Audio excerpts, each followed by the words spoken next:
Matthew Perry opens up about his addiction journey with a new memoir, I'm Grateful to Be Alive. The Friends star's new memoir, Friends, Lovers, and the Big Terrible Thing hits bookshelves on November 1st. Matthew Perry is ready to share the truth about his life. The Friends star, 53, beloved for his portrayal of Chandler Bing on the hit TV series, has written a heartbreakingly beautiful memoir, Friends, Lovers, and the Big Terrible Thing, available November 1st, detailing his journey, one filled with incredible highs and shattering lows. I wanted to share when I was safe from going into the dark side of everything again, he tells People exclusively in this week's cover story. I had to wait until I was pretty safely sober and away from the active disease of alcoholism and addiction, to write it all down. And the main thing was, I was pretty certain that it would help people. Perry opens his memoir with the revelation that he almost died a few years ago at age 49. Publicly acknowledging at the time that he suffered from a gastrointestinal perforation, the actor had actually spent weeks fighting for his life after his colon burst from opioid overuse. He spent 2 weeks in a coma and 5 months in the hospital and had to use a colostomy bag for 9 months. When he was first admitted to the hospital, the doctors told my family that I had a 2% chance to live, he recalls.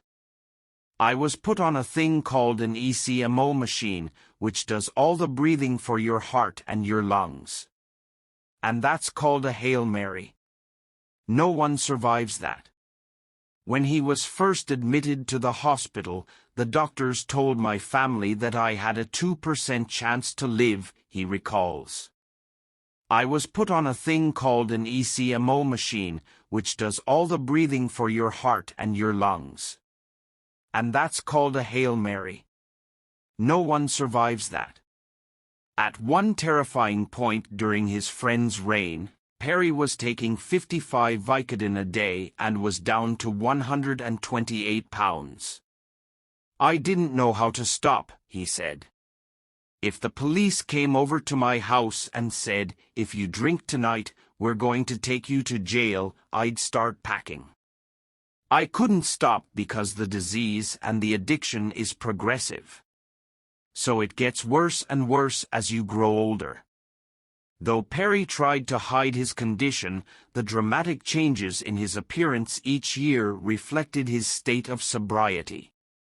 His castmates were understanding, and they were patient, he adds. It's like penguins. Penguins, in nature, when one is sick, or when one is very injured, the other penguins surround it and prop it up. They walk around it until that penguin can walk on its own. That's kind of what the cast did for me. Candid about his relapses, he has been to rehab 15 times over the years. Perry has become well-versed on the tools necessary to maintain sobriety. I'm pretty healthy now, he says, before joking, I've got to not go to the gym much more, because I don't want to only be able to play superheroes. But no, I'm a pretty healthy guy right now. While he prefers not to disclose how long he's currently been sober, he does still count each day. It's important, but if you lose your sobriety, it doesn't mean you lose all that time and education, he says. Your sober date changes, but that's all that changes.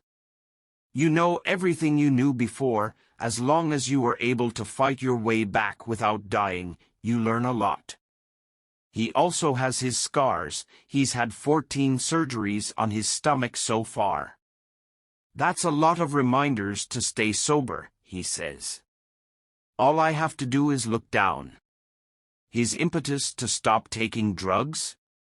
My therapist said, the next time you think about taking OxyContin, just think about having a colostomy bag for the rest of your life, Perry recalls. And a little window opened and I crawled through it and I no longer want OxyContin anymore. Now Perry is more determined than ever to try and help others who have struggled with addiction as well. There were 5 people put on an ECMO machine that night and the other 4 died and I survived, he says. So the big question is why? Why was I the one? There has to be some kind of reason. For those who read the book, I think they'll be surprised at how bad it got at certain times and how close to dying I came, he says.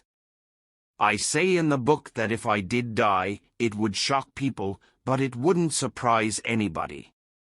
And that's a very scary thing to be living with. So my hope is that people will relate to it and know that this disease attacks everybody. It doesn't matter if you're successful or not successful, the disease doesn't care. For more on Matthew Perry, pick up the latest issue of People on newsstands everywhere Friday. When it comes to gratitude, Perry has learned that everything starts with sobriety. Because if you don't have sobriety, you're going to lose everything that you put in front of it, so my sobriety is right up there, he says. I'm an extremely grateful guy. I'm grateful to be alive, that's for sure. And that gives me the possibility to do anything. The journey, though incredibly dark at times, has made Perry stronger in every way, he insists. What I'm most surprised with is my resilience. The way that I can bounce back from all of this torture and awfulness. Wanting to tell the story, even though it's a little scary to tell all your secrets in a book, I didn't leave anything out. Everything's in there. But it's also a story that's filled with hope, he adds. Because here I am. If you or someone you know is struggling with substance abuse, please contact the SAMHSA helpline at 1-800-662-HELP.